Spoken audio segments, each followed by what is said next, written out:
ګرانو هیوادوالو، تاسو ته بهتره معلومه ده چې افغانستان په ډیر بد وضعیت کې دی.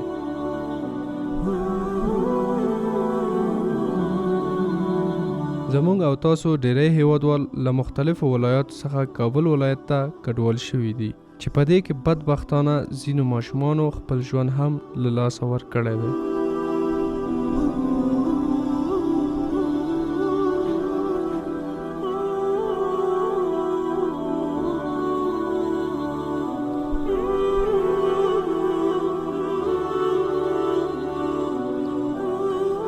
خپلو جنګ ځپلو او بېځایه شویو هیوادوالو سره مرسته وکړئ. خپل د کور اضافي توکي لکه جامې، کمپلې، لوښي او داسې نور دغو کورنیو ته ورکړئ. که تاسو دغه مرستې زموږ له طریقه خپلو بېځایه شویو هیوادوالو ته رسوئ، نو خپلې مرستې قمر بنسټ ته راولیږئ ترڅو موږ یې دغسې اړمنو کورنیو ته ورسوو.